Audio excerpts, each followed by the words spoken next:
Hi friends, my name is Hemant Jadhav, Head of Electronics and Telecommunication Engineering Department, ICM Engineering College Aurangabad. In this video, we will discuss the first chapter of Basic of Electronics Engineering. As we know that electronics is the branch of engineering which deals with current conduction through conducting materials and semiconductors. We cannot imagine the world without electronics engineering. As we know that starting from early in the morning till the late night, we are using many electronic gadgets, many electronic equipments and appliances. For example, mobile phones, TVs, refrigerators, etc. etc. So, whatever may be the sector or whatever may be the industry, starting from product development till different processings like industrial automation, robotics, etc., electronics engineering plays very important role. Therefore, whatever may be your branch, study of electronics becomes very important. So let us start from the first chapter of basics of electronics engineering. Already we have covered this chapter using the Zoom lectures, but during those lectures this will be the revision of first chapter, so that whatever may be the concepts which you might have not understood during the Zoom lectures, here is the chance to clear all the concepts regarding first chapter. Okay, so let us start. As we know that there are three chapters. Chapter number 1, study of electronic components and its application in real life. Then second chapter is voltage regulation. Third chapter is digital electronics. Third chapter, digital electronics, is also we have covered during the classrooms. So let us start from current, voltage and resistance. You know that what is a current? Current can be defined as the flow of electrons from one point to another point is called as current. Similarly, voltage is the potential difference between 2 points, and resistance is opposition to the flow of electrons, opposition to the flow of currents.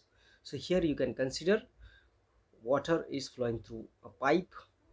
So flow of water is equivalent to flow of current.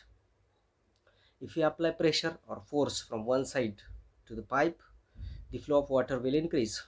In the similar way, if we apply the voltage from one side, so flow of electrons, that means flow of current, will also increase, and the inner surface of pipe will oppose the flow of electron, will oppose the flow of water. So this friction will oppose the flow of water. That's why the friction will be equivalent to the resistance. So there are three mechanical elements like water flow is equivalent to flow of current, then pressure or force is equivalent to voltage, and friction is equivalent to the resistance. Okay, so electronics can be divided into four categories. As we know that components, measuring instruments, electronic materials and circuits.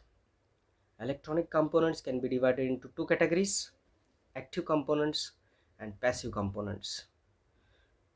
Passive components examples are R, L and C, as I told you, resistor, capacitor and inductor.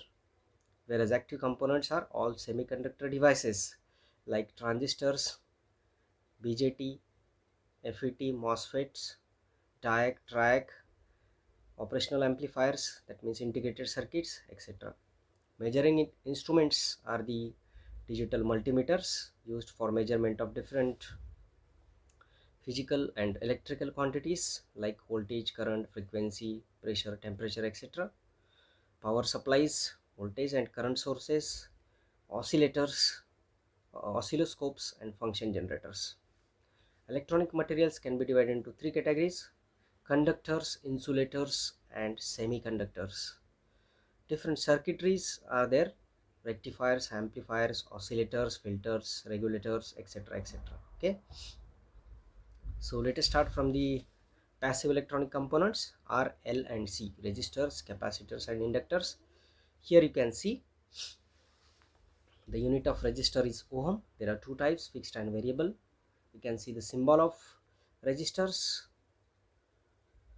and its physical appearance. The application of resistor is current limiting. Then capacitor, there are two types, fixed and variable.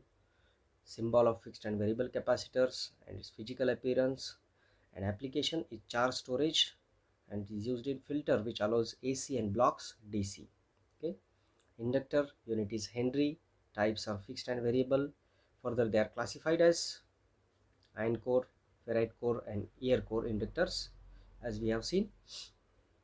So application of filters, application of inductors is in filters to remove the unwanted signals which opposes change in current. Okay. So resistance is the property of material which opposes flow of current. Capacitance is the property of material. We store the charge and release whenever required. Inductance is the property of material which opposes change in current. Okay. As we know that resistors can be further classified as fixed and variable. Fixed resistors can be further classified as CFR, MFR and wire wound resistors.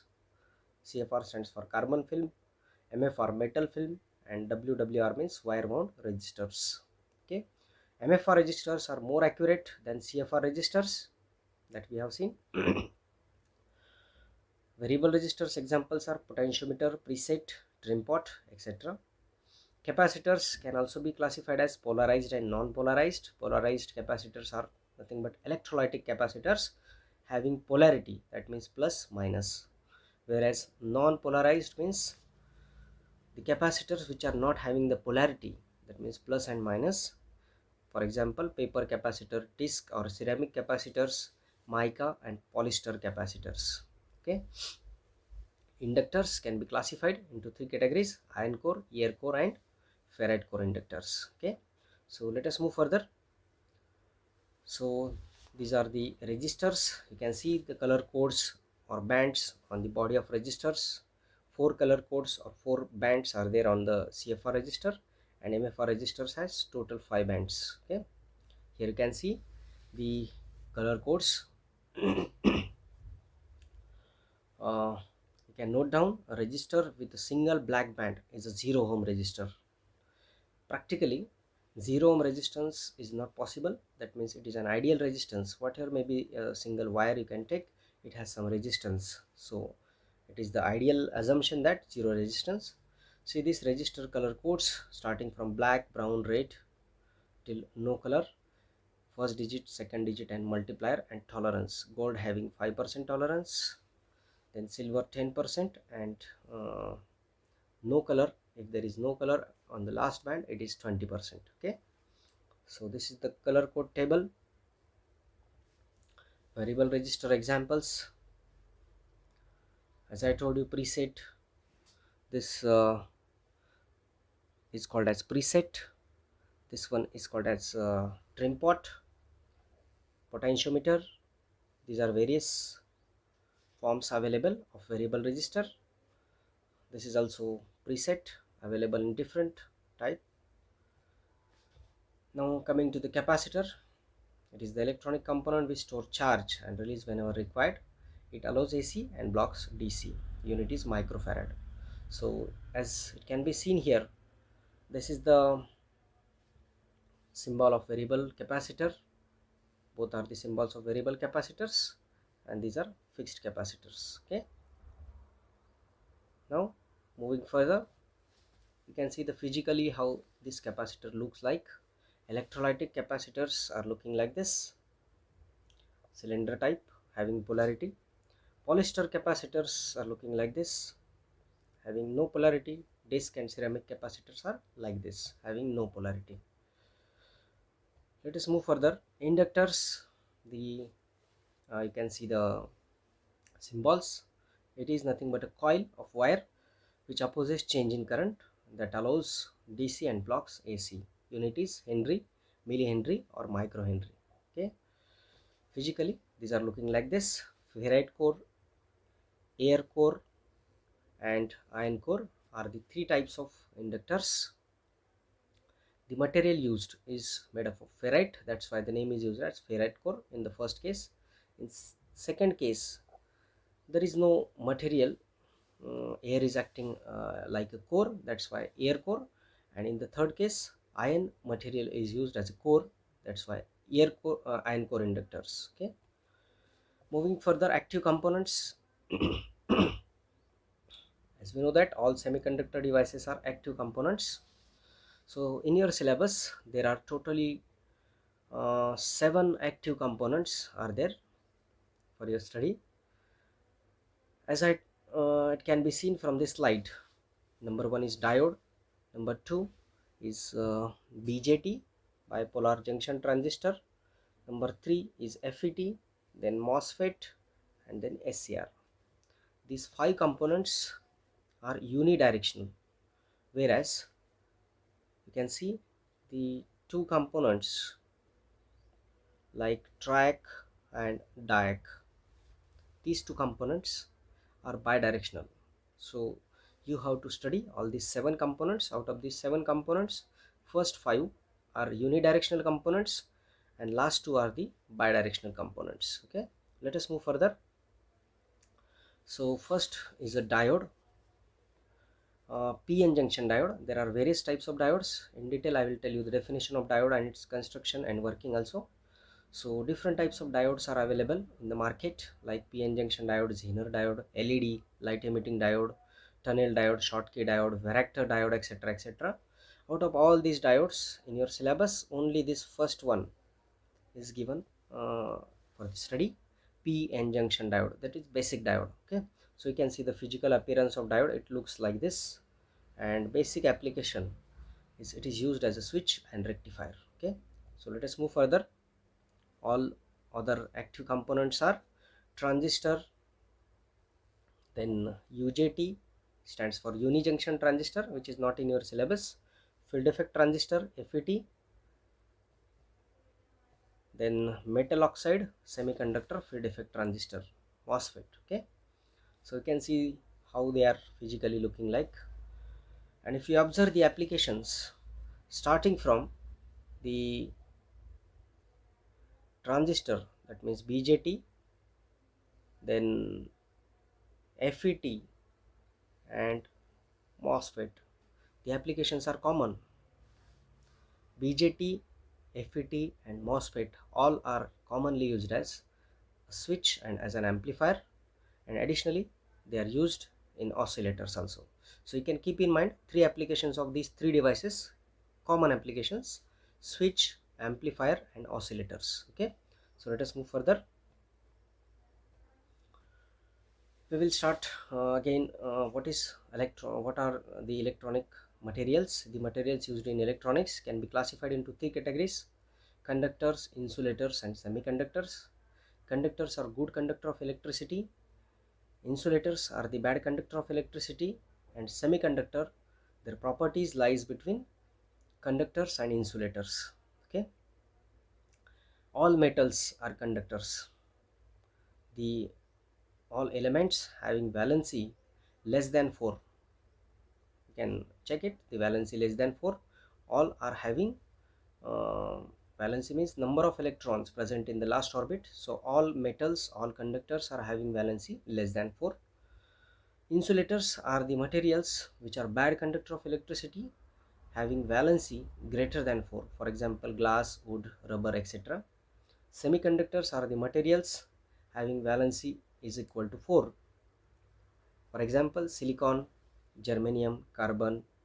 Carbon, the atomic number is 6, so electronic configuration will be equal to 2, 4. So number of electrons present in the last orbit equal to 4, so valency is equal to 4. Okay, now these 3 materials can be classified based on the band gap, forbidden energy band gap. As you can see, the first diagram is of conductor, this one, second diagram is of insulator, third one is of semiconductor. So you can see there is no gap, there is no forbidden energy gap between valence band and conduction band in case of conductors. In case of insulator, there is a vast gap between the valence band and conduction band, therefore electrons present in the valence band cannot reach to the conduction band. In the third case, there is a moderate gap, moderate forbidden energy gap between valence band and conduction band. Therefore, as per our requirement, we can use the semiconductor as an insulator or as a conductor. Okay, So let us understand this concept once again. uh, you can see here in this diagram, this is the valence band, this is the conduction band, and this is the forbidden energy gap. Okay, so electrons are present in the valence band. Unless and until you will not apply any energy to these electrons will not move from, will not displace from its place. That means for the motion of electrons some energy is required, so we will apply some energy in terms of voltage. So as we go on increasing this voltage or energy, electrons will move from valence band to conduction band. So more we will apply the energy, more electrons will move from valence band to conduction band, like this. So flow of electrons is called as flow of current. Okay, now you can see this simplest model of an atom. As you know that there is a nucleus uh, inside an atom. Electrons are moving around the nucleus in the orbits. Here you can see this is a copper atom having 29 protons, 29 electrons. So you can see the electronic configuration 2 8 18, like this. So atoms will have the same number of electrons in the orbit as there are protons in the centers. Now as I told you, the silicon is a semiconductor material. All semiconductors are having valence is equal to 4. So electronic configuration of silicon is 284. So atomic number is 14. So 284, 4 number of electrons in the last orbit, that means valence is 4. So silicon will either donate or will accept 4 electrons to become stable to complete the octet, as you know that. So silicon will try to lend or borrow 4 electrons. So it will share the 4 electrons from adjacent silicon. So each silicon will share the 4 electrons from adjacent silicon, and it will form a crystal structure of silicon. And the bond formation because of sharing of electrons is called as covalent bond. Okay, so this is the pure silicon crystal formed by sharing of electrons. Now if we add the impurity in this pure semiconductor, pure silicon semiconductors, if we add the pentavalent impurity, there are two types of impurities which can be added, like pentavalent and trivalent. Penta means 5. The material having valency, the element having valency is equal to 5. The requirement of silicon is 4 electrons to become stable, and we are adding the impurity having 5 electrons, that means pentavalent impurity. So there will be addition of 1 electrons. So as we go on increasing the pentavalent impurity, if we add more number of pentavalent impurity, there will be more number of additional electrons, free electrons. And by adding more number of pentavalent impurities, the material formed is called as n-type material. N stands for negative, as there are more number of electrons. Electrons are negatively charged particles, therefore the type of material formed is called as n-type material. Exactly opposite of this, if we add trivalent impurity, that means the material element having valency is equal to 3.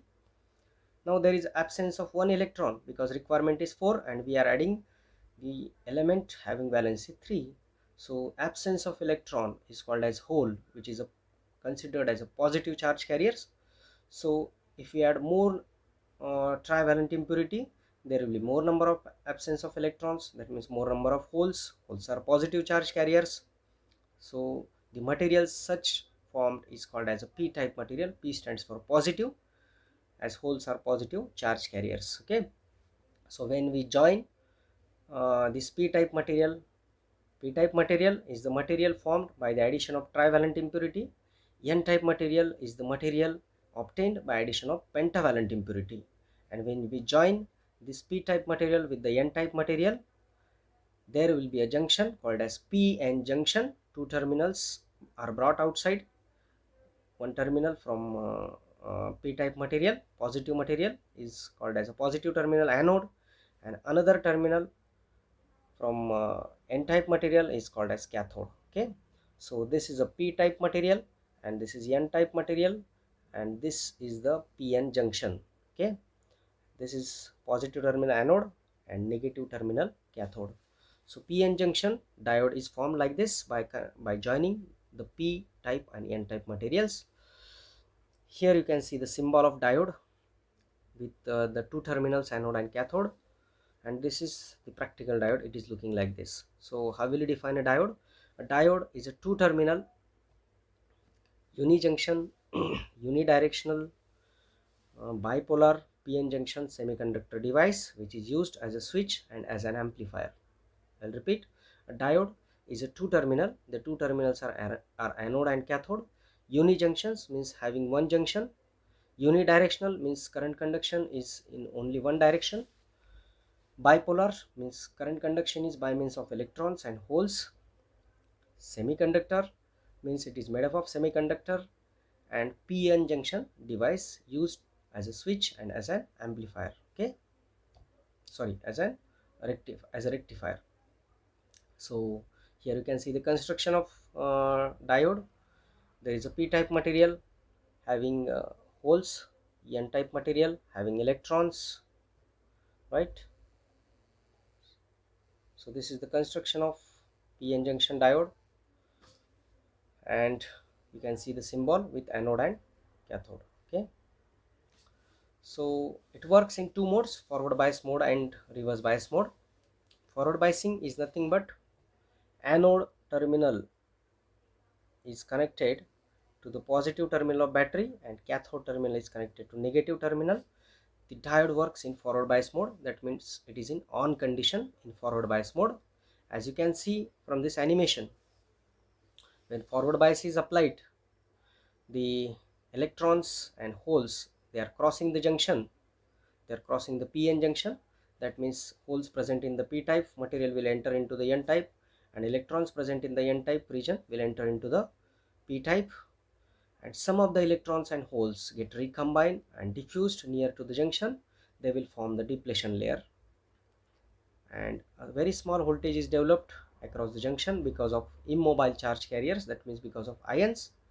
That is called as potential barrier or barrier potential or knee voltage. Okay, so here you can see when forward bias is applied, width of depletion layer, both type of charge carriers are moving toward the junction. That's why the width of depletion layer is reducing. As the width is reducing, the resistance of the junction is reducing and current will increase. If the resistance is low, current will be more. Exactly opposite of this, if reverse bias is applied to the diode, what will happen? Anode is connected to now negative terminal, cathode is connected to positive terminal. The light is off, that means diode is in off condition. So here in the animation you can see both type of charge carriers are now moving away from the junction. Very few charge carriers, which are called as minority charge carriers, they can cross the junction, and this will constitute a leakage current, very small current, negligible current. So the majority charge carriers are not crossing the junction. Therefore we can say that the diode in reverse bias mode is in off condition. No current flows in the diode when it is connected in reverse bias mode. As it can be seen in the animation that both type of charge carriers are moving away from the junction, width of depletion layer is more, and because of this resistance of the junction is more. If resistance is more, no current flows through the diode. Okay, here also you can see in this diagram, observe this reverse bias and forward bias applied here.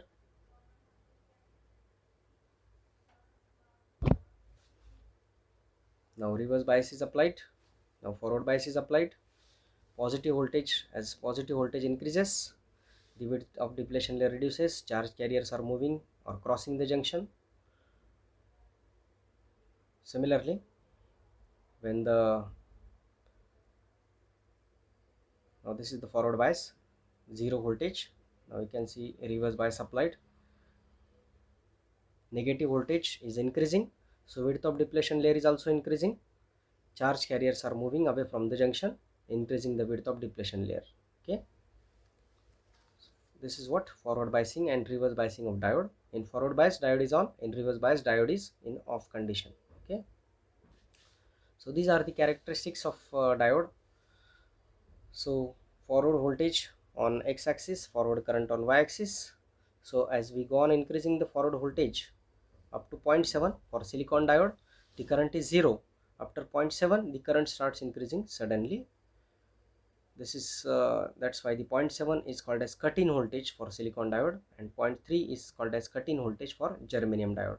So these are the forward characteristics of diode in first quadrant, where input voltage versus input current. Similarly, reverse voltage versus reverse current, that means both are negative. That's why in the third quadrant, very small current called as leakage current flows through the diode when connected in reverse bias mode, and as we go on increasing the reverse voltage, a point will come which is called as breakdown voltage. After breakdown, diode will damage and a very high current flows through the diode, which is shown here. So in the third quadrant it is called as reverse characteristics, in the first quadrant it is called as forward characteristics of diode. Now coming to the next active component, transistor. A transistor is nothing but a three-terminal device. We know there are certain limitations of diode, that it cannot amplify the signals.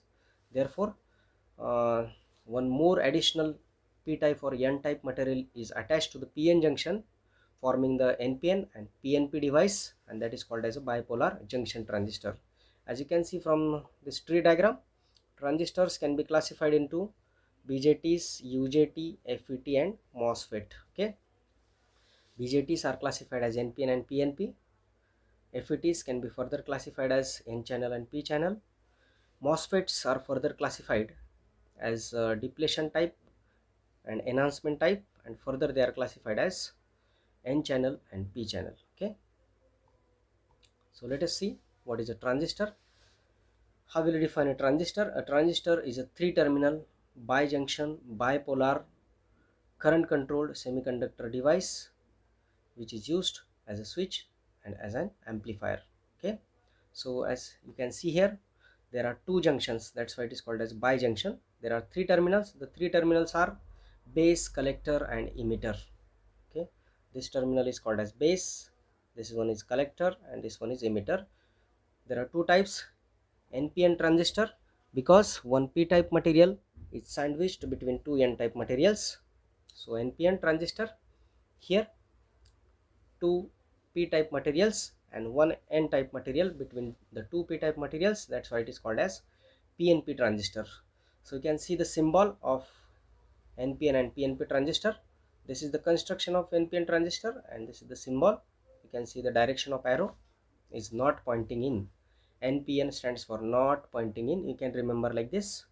PNP, arrow is pointing in.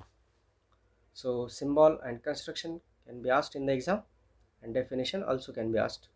So there are three regions. You can see the three regions are collector, emitter, base and collector. As here you can see, emitter region is heavily doped, that means having more number of electrons. Base region is very thin and lightly doped. So region area is very small, that's why it is called as thin, and lightly doped means there are very less number of charge carriers, maybe electrons or holes. And third one is a collector. The region area is very high to collect more number of charge carriers, and it is moderately doped, having less number of electrons. Okay, so three regions. Emitter region is heavily doped, base region is lightly doped, and emitter and collector region is moderately doped. Okay, let us see the working of transistor. So as I told you, it is used as an amplifier. So amplifier is the circuit which amplifies the signal, which means which converts a low input signal, weak input signal, to the strong output signal or high output signal. Okay, as transistor has only three terminals, but you can see in the block diagram of amplifier there are two input terminals and two output terminals. So out of these three terminals, emitter can be used as a common terminal between input and output side. So this is nothing but the amplifier block, and two input terminals are common. One is the base terminal, other is the emitter terminal. Second is collector terminal, and this common emitter terminal. That's why this configuration is called as common emitter amplifier. Common emitter, because emitter terminal is used as a common terminal between input and output. So let us see the working of NPN transistor. You can see that here N type material consists of electrons, P type consists of holes, and again N type consists of electrons. This is the forward bias applied. Forward biasing means connecting this positive plate of battery, connecting this negative plate of battery or voltage source to the N type material, as here it is connected. And reverse biasing means connecting this positive plate to the negative N type of material as applied here. Okay, so V up stands for forward biasing, which is applied to the input junction. Input junction means junction J1. There are two junctions. This first junction is called as J1, second junction you can call it as J2. So forward biasing is applied by using this voltage source to the emitter junction, and reverse biasing is applied to the collector junction because it is second junction, that means J2. Okay, now what will happen? This negative plate will repel the electrons present in the N type material. These electrons will move in the right direction like this. Some of the electrons get recombined and diffuse in the p-type material, that means base region, and rest of the electrons will continue their journey from emitter to the collector. These electrons are collected by the collector. Its area is made larger to collect more number of electrons. So if 100% electrons are emitted by the emitter, only 10% will get recombined in the base region, because base is very thin and it is lightly doped. There are very less number of holes present in the base region, and rest of the 90% electrons will reach to the collector. So collector will be now having its own electrons as well as the electrons received from the emitter. So there will be amplification of electrons, amplification of current, and at the same time these electrons will be attracted by this positive plate. Okay, so from the negative plate to the positive plate there will be flow of electrons in the NPN transistor, and as we know that current direction is always opposite to the flow of electrons. So current will flow in the opposite direction, in this direction.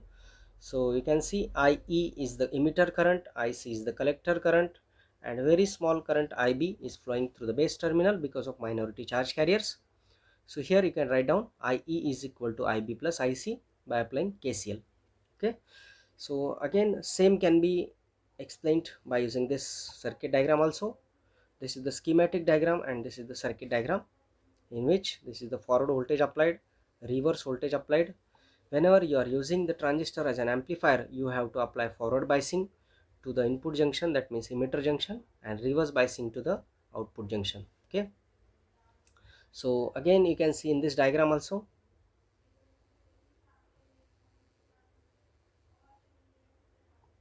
this is the forward bias applied.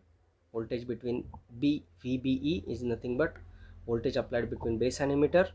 VCB is voltage applied between collector and base. You can denote like this also. So more number of electrons, N++ stands for it is highly doped. Emitter region is highly doped to emit more number of charge carriers. P+ is lightly doped, and N is moderately doped, again having less number of electrons. Okay, so maximum electron will move from emitter to collector. Very few holes will move in this direction, which will constitute the base current, and this is the current flowing through the flowing because of majority charge carriers. IE is equal to IB plus IC. Emitter current is equal to base current plus collector current. Okay, so we can conclude that in case of NPN transistor, the current conduction is by means of electrons, and IE is equal to IB plus IC. Exactly opposite of this, the current conduction in case of PNP transistor is by means of holes, and IE is again equal to IB plus IC. Okay, let us move further.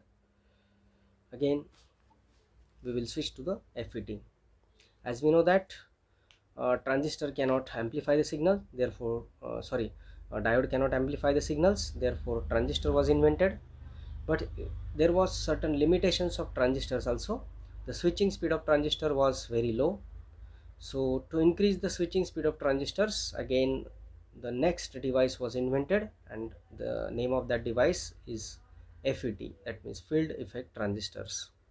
So FET is again a three terminal device, three terminal semiconductor PN junction device that can be used as a switch and as an amplifier. Okay, so FET is a three terminal uh, unipolar means the current conduction is by means of only one type of charge carriers. That is the difference between BJT and FET. BJT is a bipolar device, FET is a unipolar device. Another difference is that switching speed of BJT is very less, switching speed of FET is very high. Then other difference is that BJT is a current control device and FET is a voltage control device. So FET is a three terminal unipolar semiconductor PN junction voltage control device that is used as a switch and as an amplifier. Okay, there are two types of FETs, N channel FET and P channel FET. The portion which is present between this two P type materials, if it is made up of N type material, it is called as N channel. This portion is called as channel, and if it is made up of N type material, the name is given as N channel FET. Similarly, you can see if the channel is made up of P type material, it will be called as P channel. So here you can see the construction of FET, N channel FET and P channel FET. Okay, as you can see there are three terminals, gate, drain and source are the three terminals. Here is the symbol of FET. In some books it is shown with this circle like this, so both are the correct symbols. You can see the current direction in case of N channel FET. Similarly, the current direction in case of P channel FET is reversed. Okay, so there are three terminals, gate, drain and source. Okay, so now let us see the working of FET. So this is the construction of N channel FET. Here you can see. So we will consider first case that gate terminal is open. Gate terminal is open means no gate voltage is applied. Gate is kept as open, no gate voltage is applied, and a drain to source voltage is applied by using voltage source VDS. Positive terminal is connected to drain and negative is connected to source like this. So what will happen when we connect VDS? As we know that there are electrons present in the N channel, therefore these electrons will be repelled by this negative plate, and at the same time these will be attracted by this positive plate. Therefore, as soon as we will connect VDS, there will be flow of electrons through the channel, and flow of electrons is called as current. Therefore, the current ID will flow from drain to source when we apply VDS. As we go on increasing this VDS, if we keep it as variable and we will increase VDS, the more number of electrons will flow, which will increase the current. Okay, so even if no gate voltage is applied, there is flow of current, drain current ID through the channel through the FET. Okay, but we don't have any control over this current flow. Now in the second case, we will apply negative gate voltage to the gate terminal of FET. So as soon as negative gate voltage is applied, that means you are applying the reverse bias to the gate terminal of FET. So because of this, there will be formation of depletion layer across the junction, PN junction. as the negative gate voltage is applied. So width of if we increase the negative voltage applied to the gate, there will be increase in the depletion layer formed, and because of this the width of channel will reduce. As the width of channel will reduce with the more increase with the increase in the gate voltage, negative gate voltage, the number of electrons moving from source to drain also reduces, which will reduce the current flowing through the flowing from drain to source. Okay, so with the negative gate voltage, width of depletion layer will increase, channel width will reduce, number of electrons will reduce, and therefore current will reduce. Inversely proportional it is, gate voltage will increase, so ultimately current will reduce. So you can say that with the help of negative gate voltage we can control the current flowing through the FET. That means drain current can be controlled by applying the negative gate voltage. Okay, so this is the working of n channel FET. In case of p channel FET, we will have to apply the positive gate voltage, so that there will be a again reverse bias applied.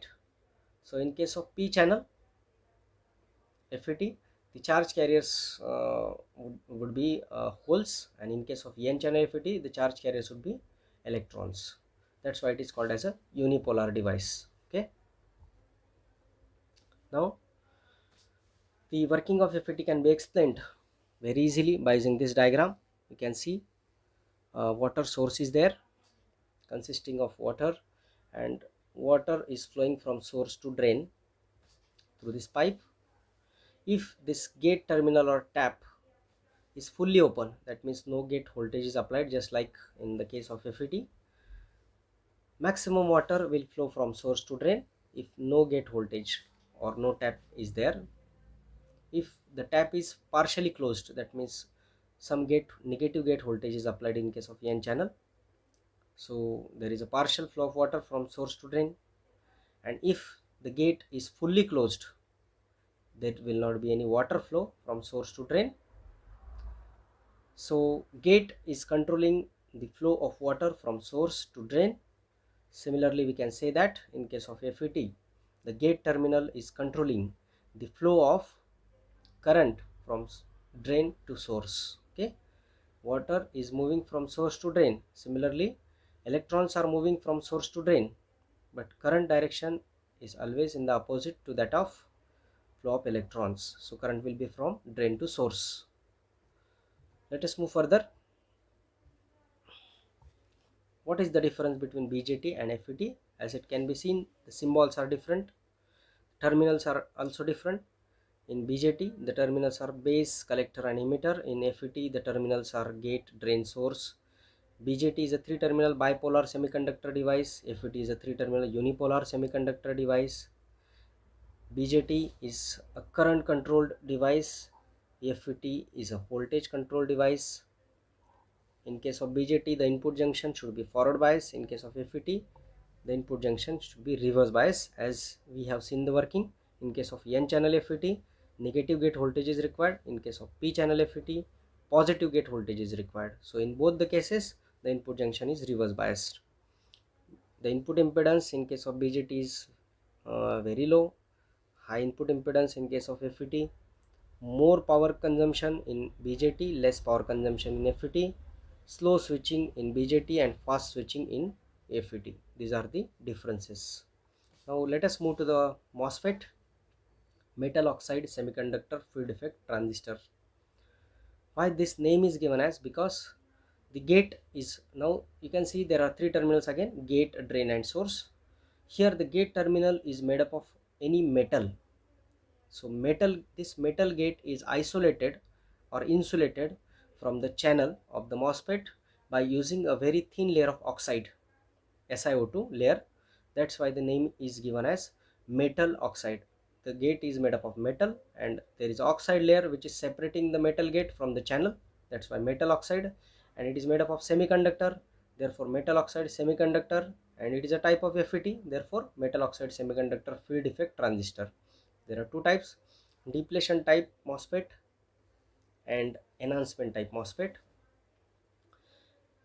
N channel and P channel are the further 2 types of depletion type, and enhancement type. So here you can see the symbols of n channel MOSFET and with its construction. Similarly, p channel depletion type MOSFET with its construction, n channel enhancement type, and p channel enhancement type MOSFET with its construction. So now the construction is little bit different. Here also you can notice that this portion is called as a channel. It is made up of n type material, therefore called as n channel MOSFET. This portion is called as channel. Here it is called as p type or p channel MOSFET, as you can see here. And this gate is made up of metal gate, and that is isolated from this channel. These are nothing but channels, and gate terminal is isolated from channel by using a very thin layer of oxide, SiO2 layer. So this is nothing but the channel. Here in case of enhancement type MOSFET, the channel length is not continuous. Here there is a gap. You can see the channel length is not continuous. In case of depletion type MOSFET, the channel length is continuous. But here this is the n type channel. This is another part of n type channel, and there is a gap. P type material is between the two n type channels. Here also there is a gap between two p type materials or p type channels. So similarly, this can be seen in the symbol also. It is shown with the broken lines. The channel length is not continuous. Here you can see the channel length is continuous. In case of depletion type, the channel length is continuous. Here the channel length is not continuous. Okay. Also keep in mind the direction of current in the symbols. Very important. That can be asked in the exam. Symbols and constructions of depletion type and enhancement type MOSFETs. Now we will see the working of D type n channel MOSFET, that means depletion type n channel MOSFET. Here it can be seen. We can consider the first case as usual. No gate voltage is applied and VDS, that means drain to source voltage, is applied like this.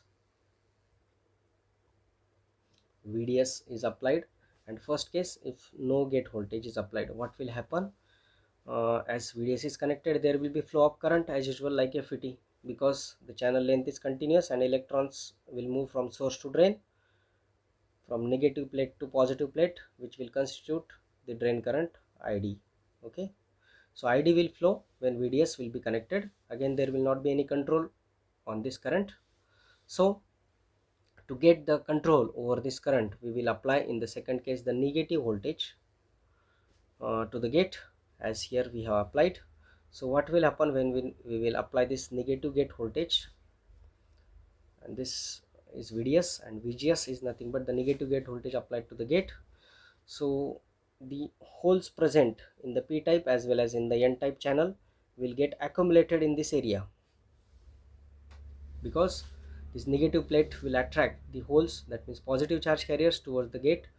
These holes will not flow through this gate terminal because gate is isolated from SiO2 layer, so they will accumulate near to the junction, as here shown here. So because of this, the width of channel will reduce. This width of channel will reduce because of positive charge carriers, and because of this, the current flowing from drain to source will reduce. So when the negative gate voltage is applied to the gate, there will be formation of depletion layer, you can say, or there will be accumulation of opposite charge carriers like holes here, and width of channel will reduce, which will reduce the current flowing through the device. So negative voltage will increase, current will reduce, as same in case of FETs also. But what is the difference here? We can also apply the positive gate voltage to increase the current through the FET. Okay, so in case of FET, it works with either positive or negative voltage depending on whether it is n channel or p channel. But in case of MOSFET, in case of depletion type MOSFET, it works with positive as well as negative gate voltage. So first case we have considered no gate voltage. If no gate voltage, even if no gate voltage, the current will flow from drain to source. In second case we have considered that VGS is applied, so current will reduce. In third case we will consider that a positive gate voltage is applied. So this is the construction diagram, circuit diagram, again construction diagram and circuit diagram. So VDS applied is same, but now polarities of VGS are changed. Positive gate voltage is applied. So what will happen? The electrons will accumulate here in this region, so which will increase the width of channel, and more number of electrons will be available for conduction. So if more number of electrons are available, there will be more current flow. So here we can conclude that in case of depletion type N channel MOSFET, drain current increases with positive gate voltage and drain current reduces with negative gate voltage. Okay, so this is the first case where drain current is negative, gate voltage is negative, which will reduce this drain current. And this is the second case in which positive gate voltage is applied, which will increase this drain current. Okay, so you have to keep in mind. Now let us see the working of enhancement type N channel MOSFET. As we know that in the enhancement type, the channel length is not continuous. Here you can see the channel length is not continuous. There is a gap between two N channel materials. P type material is present. So as soon as can be seen, the first case can be considered as no gate voltage is applied, only this voltage is applied. So what will happen? As the channel length is not continuous, there will not be any current flow, right? So in previous case there was current flow even if gate voltage is 0, but here in this case there will not be any current flow because of the channel length is not continuous. Okay, second case we will consider that negative gate voltage is applied like this. So what will happen? The charge carriers will accumulate here, positive charge carriers, because they will be attracted towards the negative terminal and they will not flow through the gate because gate is isolated by SiO2 layer. So they will accumulate here in this region. So again there will be separation between two N type materials. N type material will consist of electrons, and in between the two N type there will be a P type material separating the two N channels. Therefore again no current flow through the N channel enhancement type MOSFET. Okay, so what we will do, we will apply positive gate voltage like this. So as soon as you will apply plus VGS, this positive plate will attract the electrons in this area, which will form the enhanced channel, virtual channel. Okay, the channel length or channel width will be enhanced. That's why the name is given as enhanced channel. The channel is formed because of application of positive gate voltage. The electrons will accumulate here, and virtually the channel length will be now continuous. The channel length will be continuous. There will be flow of electrons from source to drain, which will constitute the drain current. So what we can conclude that in case of N channel enhancement type MOSFET, when gate voltage is not applied, there will not be any current flow. First case. Second case, when negative gate voltage is applied, also there will not be any current flow. And in third case, when positive gate voltage is applied, there will be flow of current in N channel enhancement type MOSFET. Okay, let us move further. So here you can see the difference between FET and MOSFET. So in case of FET, the symbols is the first difference. The terminals are same, but the symbols are different. The types are also different. In case of FET, there are two types, N channel and P channel. In MOSFET, depletion type and enhancement type. Another difference is that gate is not insulated from the channel. Here gate is insulated from the channel. FET operates with only positive gate or only negative gate voltage. That means reverse bias is required, and MOSFET operates with positive as well as negative gate voltage.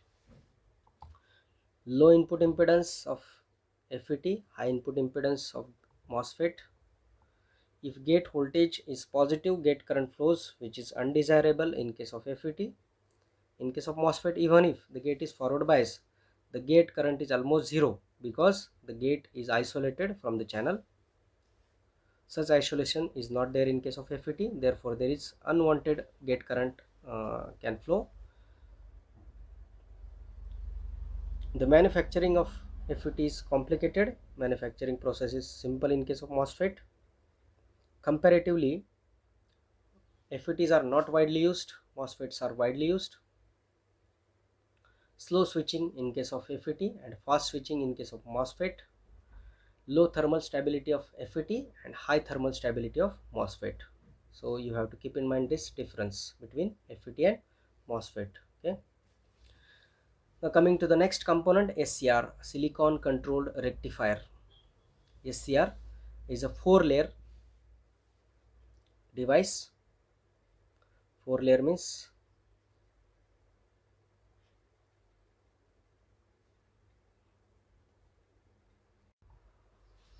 so what is an SCR? SCR stands for silicon controlled rectifier. As you can see, it is a 4-layer 3-junction semiconductor device which is used as a switch and as a rectifier. Again, the same application as that of diode. It cannot amplify the signal. The applications of SCR as a switch and as a rectifier at a very high voltage. Diodes are used at low voltages, and SCRs are the power devices, that means used as a very high power, that means high voltage and high current. So how will you define a SCR? A SCR is a 3-terminal tri-junction having 3 junctions, 4-layer PN junction device used as a switch and as a rectifier. Okay, so here it can be seen there are 3 terminals: gate, anode and cathode, right? Gate, anode and cathode. So the symbol of SCR is just like a diode, so that's why it is also a unidirectional device. Only additional terminal is gate, which is controlling the current flowing from anode to cathode. Okay, so here you can see the SCR is formed by connecting 2 transistors like this back to back, PNP transistor and another one NPN transistors. So N is connected to N, P is connected to pin. 3 terminals are brought outside for the connections: gate, anode and cathode. So here it is one PNP transistor, here it is one NPN transistors, and 3 terminals are brought outside: gate, anode and cathode. So forming one device, 4-layer device, PNPN device having 3 junctions, J1, J2 and J3, with the 3 terminals: gate, anode and cathode. Okay, so SCR is a 3-terminal 4-layer tri-junction semiconductor PN junction unidirectional PN junction device which is used as a switch and as a rectifier. Okay,